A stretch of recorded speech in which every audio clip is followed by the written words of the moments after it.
Hello everyone, welcome to our channel the law hack. आज के video में हम ये समझने वाले हैं कि इलेक्शन कैसे होते हैं, इलेक्शन की मशीनरी क्या होती है, इलेक्शन कमीशन कैसे बनाया जाता है, इनकी सैलरीज पर्क्स वगैरह क्या होते हैं, सारी चीजें इलेक्शन कमीशन और इलेक्शन के बारे में देखेंगे इस वीडियो में। फटाफट से 3 पॉइंट में ये समझ लेते हैं कि इलेक्शन क्या होता है, अपने इंडिया में क्या स्ट्रक्चर फॉलो होता है और इलेक्शन का मतलब क्या होता है। वैसे तो पता ही होगा कि टू चूज होता है कि इलेक्शन करना, इलेक्ट करना किसी को। फिर भी देख लेते हैं अपन क्या है। पहला point, constitutional democracy in India. यहाँ पर कॉन्स्टिट्यूशनल डेमोक्रेसी चलती है। डेमोक्रेसी के 3 सिद्धांत होते हैं, क्या क्या? For the people, by the people और टू द पीपल। अपने इंडिया में ये स्ट्रक्चर फॉलो होता है। दूसरा पॉइंट है, people represent their will through election. कैसे विल करते हैं भैया? रिप्रेजेंटेटिव्स इलेक्ट किए जाते हैं। कौन होते हैं ये लोग? नेता लोग, जिनको जानते हो आप। तीसरा पॉइंट होता है, part 15 of Indian constitution deals with the provisions of election. कहां से कहां तक दिया है? 324 से 329 आर्टिकल तक बताया हुआ है कि इलेक्शन का मोटा मोटा प्रोविजंस क्या क्या रहेंगे। फिर देखते हैं व्हाट इज इलेक्शन। इलेक्शन क्या चीज होती है?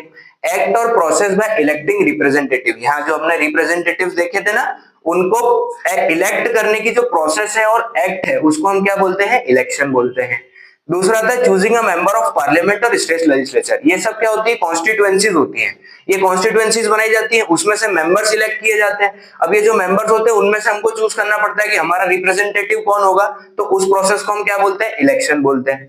ये चीजें होती किसके थ्रू है? तो बाय वोटिंग होती है। अब ये जो वोट है, ये राइट टू वोट है, ये फंडामेंटल राइट्स में तो दिया नहीं है। तो ये क्या चीज है? कॉन्स्टिट्यूशनल राइट है हमारे पास कि ये हम वोट दे करके क्या कर सकते हैं? चूज कर सकते हैं हमारा रिप्रेजेंटेटिव, जो कहां बैठेगा? स्टेट लेजिस्लेचर या पार्लियामेंट में बैठेगा और हमको रिप्रेजेंट करेगा। अब हम देखते हैं कि टाइप्स ऑफ इलेक्शन कितने होते हैं और इलेक्टोरल सिस्टम क्या बोलता है कि कितने प्रकार से हम इलेक्शन करवा सकते हैं।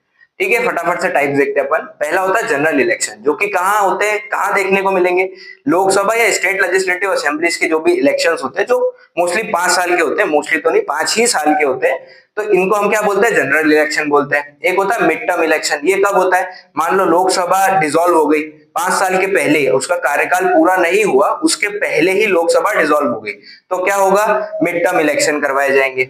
एक होता है बाय इलेक्शन। बाय इलेक्शन कब होता है? यानी कि किसी की या तो मान लो डेथ हो गई, कोई रिप्रेजेंटेटिव है, या तो उसने रिजाइन कर दिया या उसकी डेथ हो गई, तो बाय इलेक्शन हेल्ड होते हैं। फिर उसके बाद आता है स्नैप इलेक्शन। ये क्या होता है? फटाफट से इलेक्शन होता है, सडनली अनाउंस कर दिए कि करवाने पड़ेंगे। ये भी तभी होता है जब लोकसभा या फिर स्टेट लेजिस्लेटिव जो है वो डिसॉल्व हो जाता है। तो ये कब होता है? फटाफट से भैया इलेक्शन करवाओ। तो इसको हम कौन सा इलेक्शन बोलते हैं? स्नैप इलेक्शन बोलते हैं। ये तो 4 टाइप्स के इलेक्शन हो गए। अब देखते हैं कि इलेक्टोरल सिस्टम पूरा कैसे होता है, कि पूरा सिस्टम कैसे काम करेगा। तो किन किन पैटर्न्स पे होता है? एक होता है फर्स्ट पास्ट द पोस्ट। इसका क्या मतलब है? मैक्सिमम नंबर ऑफ वोट किसको मिले, जिसको मैक्सिमम नंबर ऑफ वोट मिले हैं उसको हम विनर कर देंगे। ये कहां पर होता है? इंडिया, यूके या यूएस में फॉलो होता है। एक होता है प्रोपोर्शनल रिप्रेजेंटेशन। इसमें क्या होता है? एंटायर कंट्री को एक ही कॉन्स्टिट्यूएंसी बना दिया जाता है। ये कहां होता है? फ्रांस और स्पेन में होता है। जैसे इंडिया में क्या है, अलग अलग कॉन्स्टिट्यूएंसीज होती है, वहां से विनर्स चूज किए जाते हैं या उठा करके रख दिए जाते हैं। कहां पे? पार्लियामेंट में। यहाँ पर क्या होता है? पूरी एंटायर कंट्री को क्या बना दिया जाता है? एक सिंगल कॉन्स्टिट्यूएंसी बना दिया जाता है। एक होता है टू बैलेट सिस्टम। इसका मतलब क्या है? यहाँ पर जैसे मान लीजिए कोई भी 2 लोग खड़े हुए हैं इलेक्शन में, अब जिसको 50% से ज्यादा वोट मिल गए वो विनर है। मान लो ऐसा हुआ कि किसी को 50% से ज्यादा वोट ही नहीं मिले, तो क्या होगा? फिर जिनको सबसे ज्यादा वोट मिले होंगे उन दोनों को वापस से सेकेंड राउंड में क्या कराया जाएगा? इलेक्शन करवाए जाएंगे। ये कहां पर होता है? फ्रांस और रशिया में फॉलो किया जाता है। अब अपने इंडिया में जो पैटर्न फॉलो होता है वो कौन सा पैटर्न है भैया? तो वो वाला पैटर्न कौन सा है? India follows first past the post system. India में मोस्टली किसके लिए होता है फॉलो? ये सब लोकसभा या फिर स्टेट असेंबलीज के लिए क्या होता है? ये वाला सिस्टम फॉलो होता है, फर्स्ट वाला। लेकिन प्रेसिडेंट, वाइस प्रेसिडेंट, राज्यसभा या फिर स्टेट लेजिस्लेटिव काउंसिल जो होते हैं, इनमें कौन सा सिस्टम फॉलो होता है? Single transferable vote system follow होता है, जो कि इसी का एक कॉम्प्लेक्स वर्जन होता है। ये सारे अपन ने समझ लिए क्या क्या हो गए। इलेक्टोरल सिस्टम कौन कौन से पैटर्न में फॉलो होते हैं और टाइप्स ऑफ इलेक्शन कितने होते हैं। अब हम देखेंगे इलेक्शन मशीनरी के बारे में कि इलेक्शन मशीनरी मतलब क्या है। कौन कौन सा ऐसा प्रोसीजर अपन ने समझ लिया था कि पैटर्न क्या क्या होता है फॉलो, इंडिया में कौन सा पैटर्न फॉलो होता है। तो कुछ तो ऐसे लोग लगेंगे इस पैटर्न को फॉलो कराने के लिए। तो क्या क्या पोस्ट हो सकती है, इसमें कौन कौन लोग हो सकते हैं, वो देखते हैं फटाफट से। क्या है ए वाला? क्या अपना सबसे अपन चीफ इलेक्शन ऑफिसर। ये कौन होता है भैया? ये इसका काम सिर्फ होता है कि इलेक्शन का जितना भी वर्क चल रहा है उसको सुपरवाइज करेगा। ये कौन सी अथॉरिटी होती है? एपेक्स अथॉरिटी होती है। कौन? Election officer, chief election officer होता है जो, उसको अपन क्या करते हैं? एपेक्स अथॉरिटी बोलते हैं। किस काम के लिए? सुपरविजन करने के लिए। दूसरा था बूथ लेवल ऑफिसर। ये कौन लोग होते हैं? ग्रास रूट लेवल पे जो लोग काम करते हैं, जो अपन बूथ बनाते हैं ना, जहां पे अपन वोट डालने जाते हैं, तो वहां पे ये ऑफिसर्स होते हैं, जिसको अपन क्या बोलते हैं? BLO। तो जो बूथ लेवल ऑफिसर्स होते हैं ना, ये कौन होते हैं? ये इलेक्शन कमीशन के ही रिप्रेजेंटेटिव होते हैं, छोटे लेवल पे, ग्रास रूट लेवल पे जो लोग काम करते हैं। इनका काम क्या होता है? जो इलेक्टोरल रोल बनती है उसको रिवाइज करना या फिर फील्ड इंफॉर्मेशन कलेक्ट करना कि कितने लोग हैं अभी वोट डालने के लिए, कितने लोग नहीं एलिजिबल हैं, कितने एलिजिबल है, कितने नए वोटर्स ऐड हुए। ये सब इंफॉर्मेशन कौन कलेक्ट करते हैं? ये BLO लोग कलेक्ट करते हैं। तीसरा आ जाता है अपना रिटर्निंग ऑफिसर। ये लोग क्या करते हैं? पोलिंग काउंटिंग प्रोसेस, कि कितने वोट डले, कौन कौन काउंट कर रहा है, किसके कितने वोट हुए। पोलिंग जो होती है ना, वहां पे अपन देखते हैं रुझान आ रहे हैं, क्या रुझान आए, वो जो चीज होती है वो ये ऑफिसर्स करते हैं। और बैलेट पेपर जो होता है, जो चिट्ठी गिरती है उसमें, उसकी वैलिडिटी क्या है, ठीक गिरी, गलत हुई, क्या हुई, वो भी ये लोग कहते हैं। कुछ ऐसे वोट्स होते हैं ना जो चिट्ठी प्रॉपर नहीं है, तो उसको क्या करते हैं? ये काउंट ही नहीं होते वो वोट। तो ये काउंटिंग से रिलेटेड पूरा काम कौन देखता है? ये वाले ऑफिसर देखते हैं। एक आते हैं डिस्ट्रिक्ट इलेक्शन कमिश्नर। ये क्या काम करते हैं? एक जिले में क्या वोट का काम चल रहा है, वो सारा जितना भी काम रहता है वो कौन देखता है? डिस्ट्रिक्ट इलेक्शन कमिश्नर देखता है। सेम जैसे यहाँ पर क्या होता है? चीफ ऑफिसर जो रहता है, यहाँ पे इलेक्शन कमिश्नर होता है इंडिया का, वैसे एक जिले का कौन होता है? डिस्ट्रिक्ट इलेक्शन कमिश्नर होता है। ये नॉमिनेशन होता है इसका किसके थ्रू? इलेक्शन कमीशन ही इसको नॉमिनेट करता है कि इस बंदे को जो है बनाया जाए एक जिले का अधिकारी। किस मामले से रिलेटेड? इलेक्शन से रिलेटेड। ये डिस्ट्रिक्ट लेवल सुपरविजन करते हैं। यहाँ पे जैसे ऑल ओवर इंडिया में वोटिंग हो रही है तो उसका सुपरविजन कर रहे हैं। ये अपने अपने जिले का सुपरविजन करते हैं। इलेक्टोरल रोल जो प्रिपेयर होता है उसमें ये लोग भी हेल्प करते हैं कि एक जिले में टोटल कितने वोटर हैं और किस कॉन्स्टिट्यूएंसी से कितने वोटर आ रहे हैं, कितने हटाए गए, कितने ऐड किए गए। पांचवा आता है इलेक्टोरल रजिस्ट्रेशन ऑफिसर। ये क्या काम करते हैं? गवर्नमेंट ऑफिशियल्स ही होते हैं। ये क्या काम करता है इनका? Prepares electoral roll for constituencies. जो एक्चुअल इलेक्टोरल रोल प्रिपेयर करी जाती है वो लोग कौन होते हैं? इलेक्टोरल रजिस्ट्रेशन ऑफिसर होते हैं। इनके पास ही अपना एप्लीकेशन जाती है कि भैया हम भी 18 साल के हो गए, हमको वोट देने के लिए अधिकार दो, तो हमारा भी वोटर ID बनाया जाए। तो रजिस्ट्रेशन का प्रोसेस ये ऑफिसर्स करते हैं। ये 5 ऑफिसर होते हैं जो पूरा इलेक्शन मशीनरी अपने हाथ में संभालते हैं। इसके अलावा भी ऑफिसर्स होते हैं जो कि इलेक्शन का काम करते हैं या कुछ कर सकते हैं, वो भी अपन आगे वीडियो में समझ लेंगे। लेकिन अभी फिलहाल के लिए मोस्ट जो इंपॉर्टेंट 5 पोस्ट होती है वो यही 5 होती है। अब हम देखेंगे कि इलेक्शन कमीशन क्या होता है। इलेक्शन कमीशन इंट्रोडक्शन यहाँ में समझ में आएगा कि इलेक्शन कमीशन क्या होता है और इलेक्शन कमीशन के पावर्स और फंक्शंस क्या होते हैं। देखते हैं फटाफट से इंट्रोडक्शन में इलेक्शन कमीशन में हम क्या लिख सकते हैं। तो देखो, ऑटोनोमस कॉन्स्टिट्यूशनल बॉडी। ऑटोनोमस का मतलब क्या होता है? कि जो खुद के फैसले खुद ले सकती है, जिसके ऊपर किसी का कंट्रोल नहीं है। तो ये क्या है? कॉन्स्टिट्यूशन का कंट्रोल जरूर रहेगा क्योंकि कॉन्स्टिट्यूशन में तो प्रोविजन ही दिया हुआ है इलेक्शन कमीशन से रिलेटेड। तो ऑटोनोमस कॉन्स्टिट्यूशनल बॉडी हो गया क्या? पहला क्या चीज हो गई? Election commission autonomous constitutional body हो गया।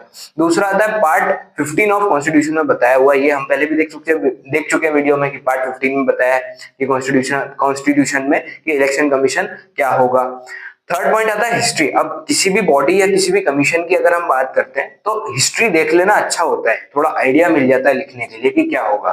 थोड़ा सा बेसिक समझ में भी आ जाता है कि ये कॉन्स्टिट्यूशन में ये चीज आई कहाँ से, और कॉन्स्टिट्यूशन में तो चलो आ गई, लेकिन इसमें क्या क्या बदलाव हुए अभी तक, तो वो भी देखने को मिल जाएगा। तो हिस्ट्री में क्या है? पहले ये 1 मेंबर कमीशन हुआ करता था, एक ही बंदा होता था, इलेक्शन कमिश्नर जो होता था वो कंडक्ट कराते थे क्या चीज? इलेक्शन। वही सारी चीजें देखते थे। फिर क्या हुआ? 16 अक्टूबर 1989 के बाद 16 अक्टूबर 1989 में क्या हुआ? 2 एडिशनल मेंबर्स इसमें बना दिए गए वर्कलोड के हिसाब से कि भैया एक से नहीं संभल पा रहा तो 2 मेंबर और कर दो। ये 3 मेंबर हो गए यहाँ पर। फिर क्या हुआ? 1 जनवरी 1990 में फिर से क्या करा? 1 साल बाद ही कि वापस से 1 मेंबर बना दिया गया। फिर उसके बाद वापस क्या करा? 1 अक्टूबर 1993 वापस से क्या करा? मल्टी मेंबर बॉडी बना दी गई। तो ये क्या देखने को मिल रहा है हमको हिस्ट्री में कमीशन की, कि पहले 1 मेंबर, फिर 2 मेंबर ऐड कर दिए, फिर वापस से सिंगल मेंबर बना दी, फिर मल्टी मेंबर बॉडी बना दी। अभी जो मल्टी मेंबर बॉडी होनी चाहिए, ये करा था तेंदुलकर कमेटी बनाई गई थी, उनके रिकमेंडेशन पे हुआ था कि क्या करना चाहिए? मल्टी मेंबर बॉडी बना देनी चाहिए। तो ये हमको क्या इससे एक पैटर्न समझ में आ रहा है कि वर्कलोड के हिसाब से क्या कर रहे हैं? एडिशनल मेंबर जोड़ दिए, फिर हटा दिए, फिर वर्कलोड के हिसाब से जोड़ दिए, फिर हटा दिए। लेकिन यहां पर जो हुआ 1993 के बाद से अभी तक ये मल्टी मेंबर बॉडी बनी हुई है क्या? कॉन्स्टिट्यूशन नहीं, ये इलेक्शन कमीशन। अब देखते हैं कि इलेक्शन कमीशन के पावर और फंक्शन क्या क्या हो सकते हैं। इसको अपन ने तीन मेन हेड्स में बांट लिया है। क्या क्या? एडमिनिस्ट्रेटिव पावर फंक्शन क्या होंगे, एडवाइजरी पावर फंक्शन क्या होंगे और क्वासी जुडिशियल पावर फंक्शन क्या होंगे। तो पहले देखते हैं अपन एडमिनिस्ट्रेटिव क्या होंगे।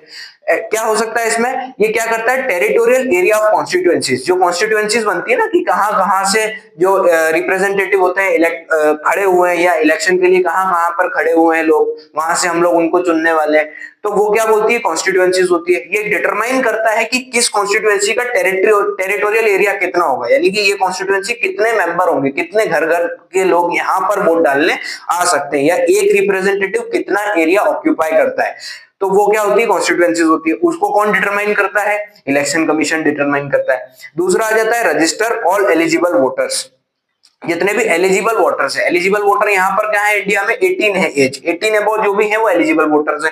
तो उनको क्या करते हैं, रजिस्टर करते हैं। ये काम भी कौन करता है? इलेक्शन कमीशन करता है।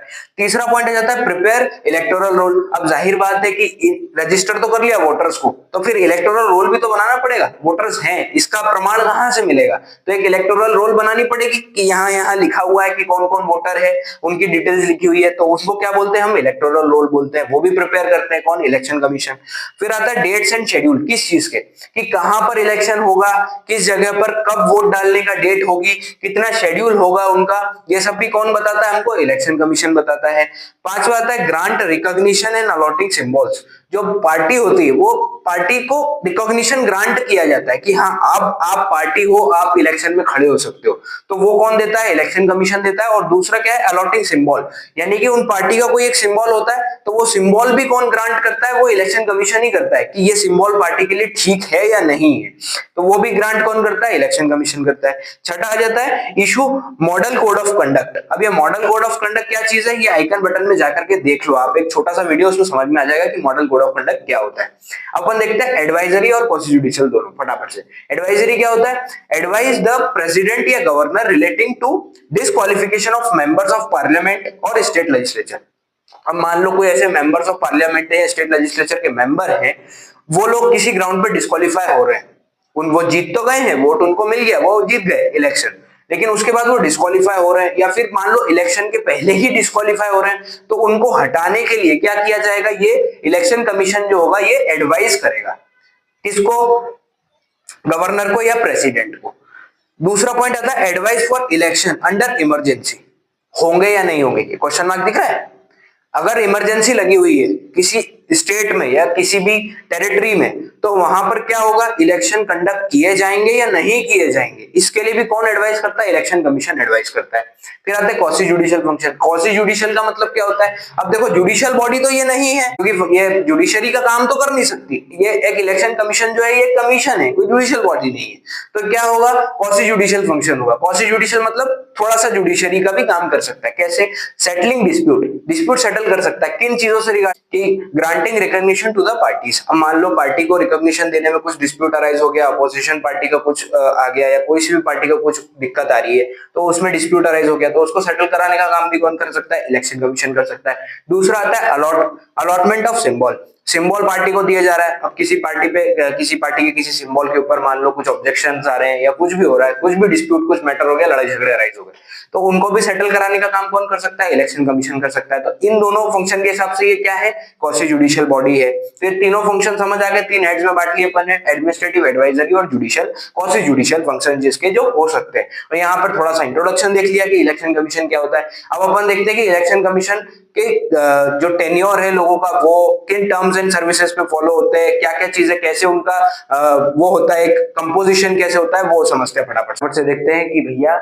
इलेक्शन कमिश्नर या इलेक्शन कमीशन में जितने भी लोग होते हैं उनका कंपोजिशन, मतलब इलेक्शन कमीशन कैसे बनता है, कंपोजिशन और अपॉइंटमेंट कैसे होता है उन लोगों का। फटाफट से छोटे छोटे 7 पॉइंट है, समझ आ जाएगा फटाफट से कि कंपोजिशन कैसे होता है। पहला, जो चीफ इलेक्शन कमिश्नर होता है या इलेक्शन कमिश्नर जो होता है, उसके अलावा वो कौन अपॉइंट करता है? प्रेसिडेंट अपॉइंट करता है। दूसरा, इनका जो टेन्योर होता है वो कितने टाइम का होता है? 6 साल या फिर 65 साल की उम्र। इन दोनों में से जो पहले आ जाए, 6 साल पहले आ गया तो रिटायर, या 65 साल की उम्र पहले आ गई तो रिटायर। तीसरा आता है टेन्योर और सर्विस। अब ये कैसे होता है, तो ये एक्ट ऑफ पार्लियामेंट, यानी कि पार्लियामेंट में कुछ एक्ट बना करके आप उनकी कंडीशन सर्विस की या टेन्योर को आप तय कर सकते हो, पार्लियामेंट तय कर सकती है मतलब। तो ये कौन सा एक्ट बना हुआ है, तो chief election commissioner and other election commissioners act 1991, जो कि कंडीशन ऑफ सर्विस बताता है कि भैया किस क्या क्या कंडीशंस होगी सर्विस की, तो ये इस एक्ट के थ्रू पता चलती है। चौथा आ जाता है रेजिग्नेशन। तो रेजिग्नेशन किसको दे सकते हो, जब अपॉइंट आपको प्रेसिडेंट कर रहा है तो रेजिग्नेशन भी प्रेसिडेंट को दे दो। रेजिग्नेशन और अपॉइंटमेंट किसको, प्रेसिडेंट को। पांचवा जाता है सैलरी और पर्क्स। अब सैलरी और पर्क्स, जो भी तनख्वाह मिलेगी, जो अलाउंसेस मिलेंगे, ये कैसे कैसे मिलते हैं, किसके सेम होते हैं, वी आर सेम एज जजेस ऑफ सुप्रीम कोर्ट। जो सुप्रीम कोर्ट के जजेस को सैलरी और अलाउंसेस मिलते हैं ना, सेम वैसे किसको मिलते हैं, चीफ इलेक्शन कमिश्नर या फिर इलेक्शन कमिश्नर्स को मिलते हैं। फिर पॉइंट आ जाता है कि removal on grounds of misbehaviour या इनकैपेसिटी। अब कुछ ऐसे ग्राउंड्स हो गए, मिसबिहेवियर कुछ कर रहे हैं या इनकैपेसिटी हो, कैपेबल ही नहीं है वो लोग, जैसे कि अपन ने देखा ना अनसाउंड माइंड वगैरह, कैपेसिटी ही नहीं है उनकी उस पोस्ट को होल्ड करने की। तो क्या हो गया, उनको कैसे किया जा सकता है, removed by president through resolution pass by both the houses with special majority. Both the houses यहाँ पे कौन से, राज्यसभा और लोकसभा। इसमें स्पेशल मेजोरिटी से क्या कर सकता है, रिजोल्यूशन पास करके प्रेसिडेंट उनको रिमूव कर सकता है। किस किन के बेसिस पे भैया, कि क्यों रिमूव कर सकता है, मिसबिहेवियर या इनकैपेसिटी को लेकर के। अब एक नॉर्मल रिमूवल होता है, वो कैसे हो सकता है, तो जो चीफ इलेक्शन कमिश्नर जो है उसको आप रिमूव नहीं कर सकते हो, shall not be removed from his office except in like manner and on the grounds as a जज ऑफ सुप्रीम कोर्ट। यानी कि सुप्रीम कोर्ट के जज को रिमूव करने के जो जो ग्राउंड्स बताए हैं या जो जो कंडीशन बताई है, उसके अलावा किसी भी ग्राउंड पर आप चीफ इलेक्शन कमिश्नर को उसके पोस्ट से रिमूव नहीं कर सकते हो। उसका अगर कार्यकाल पूरा हो गया है तो ठीक है, लेकिन अदर उसके अगर जो भी ग्राउंड्स बताए गए हैं कि सुप्रीम कोर्ट के जज को आप हटा सकते हो, उसी सेम ग्राउंड्स पे आप किसको हटा सकते हो, आप नहीं मतलब प्रेसिडेंट हटा सकता है, किसको, चीफ इलेक्शन कमिश्नर को। ठीक है, तो ये समझ आ गया पूरा कि कंपोजिशन और अपॉइंटमेंट कैसे होता है। अब हम देखते हैं कि इलेक्शन का पूरा प्रोसेस कैसे चलता है। ये एक एडिशनल चीज है जो कि आपको एग्जाम में हेल्प करेगा। आप चाहो तो इसका पूरे चार्ट का स्क्रीनशॉट ले लो अपने फोन पर, एक बार ले लो स्क्रीनशॉट आप लोग, कि क्या आपको हेल्प करेगा। ये पूरा एक एग्जाम में काम आने वाली चीज है। पूरा प्रोसेस कैसे चलता है इलेक्शन का वो अपन देखते हैं 9 पॉइंटों में फटाफट से। पहला क्या होता है भैया, फॉर्मेशन ऑफ कॉन्स्टिट्यूएंसीज, अलग अलग अलग अलग बना दिए, जगह जगह बना दी, टेरिटोरियल एरिया फिक्स कर दिया कॉन्स्टिट्यूएंसीज की, यहाँ से ये खड़ा हो रहा है, यहाँ से ये खड़ा हो रहा है, तो पहले कॉन्स्टिट्यूएंसीज बना दी गई। दूसरा आ जाता है प्रिपरेशन ऑफ इलेक्टोरल रोल। अब जब कॉन्स्टिट्यूएंसी बन गई तो किस कॉन्स्टिट्यूएंसी में कौन एलिजिबल वोटर्स है, कौन नॉन एलिजिबल वोटर्स है, वो बना दिया। तो उसके लिए क्या कर लिया, इलेक्टोरल रोल बना लिया। तीसरा आ जाता है फिर कि फिलिंग ऑफ जो नॉमिनेशंस हुए कौन कौन, कि इस जगह से कौन लड़ रहा है, कौन खड़ा हो रहा है, तो वो नॉमिनेशंस होते हैं। कंटेस्टेंट जितने भी रहते हैं कि कहां से कौन खड़ा हो रहा है चुनाव लड़ने के लिए, तो उनका नाम पूरा लिख लिया, उनकी डिटेल्स फिल कर ली। फिर उसके बाद होती है स्क्रूटनी ऑफ नॉमिनेशंस, यानी कि कहां से कौन खड़ा हुआ है उसकी बिल्कुल प्रॉपर तरीके से जांच हो गई कि कौन खड़ा हुआ है, क्या है, कौन बंदा है, कहां से लड़ रहा है, क्या हो रहा है। ठीक है, ये हो गया।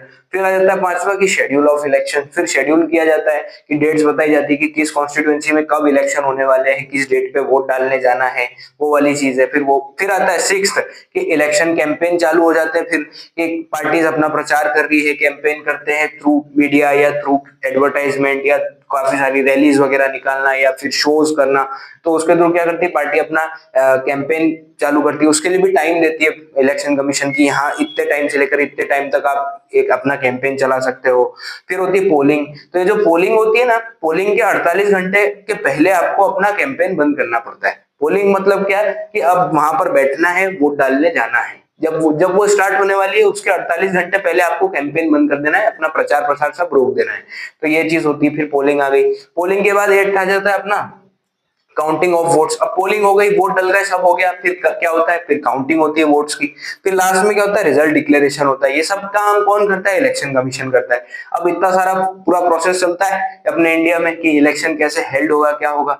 अपन ने वीडियो के शुरू में देखा था कि कौन कौन से ऑफिसर्स होते हैं। अब ये प्रोसेस पूरा समझ में आ रहा है, रिवाइज हो रहा है कि वो ABCD था, अपन ने ऑफिसर देखे थे जितने भी थे, उसमें अपने को रिवाइज हो रहा है कि क्या ऑफिसर कौन सा काम करता है, कॉन्स्टिट्यूएंसी बनाना, इलेक्टोरल रोल प्रिपेयर करना, फिर नॉमिनेशंस करना, स्क्रूटनी करना, शेड्यूल करना इलेक्शन को, यहाँ पे आ गया कि कैंपेन चलाना, पोलिंग करना, रिजल्ट डिक्लेयर करना, काउंटिंग ऑफ वोट्स, ये सब ऑफिसर्स मिलकर करते हैं। तो ये समझ में आ रहा है अपने को कि ऑफिसर कौन कौन थे, क्या क्या थे, है ना। ऐसे ही डिटेल्ड वीडियोस अगर आपको चाहिए अलग अलग टॉपिक्स के, तो लॉ हैक के साथ बने रहिए। और आई होप आपको आज इलेक्शन कमिश्नर क्या होता है, इलेक्शन कमीशन क्या होता है, कैसे बनता है, इलेक्शन का क्या प्रोसेस होता है, टाइप्स क्या क्या हो सकते हैं, कितने सिस्टम चलते हैं, अपने इंडिया में कौन सा सिस्टम फॉलो होता है, अपने इंडिया में प्रोसेस कैसे होता है, ये सब कुछ समझ में आ गया होगा। हालांकि इसमें आर्टिकल्स हमने नहीं पढ़ाए हैं, क्योंकि आर्टिकल्स के लिए एक अलग से वीडियो आने वाला है, तो उसका भी इंतजार करो।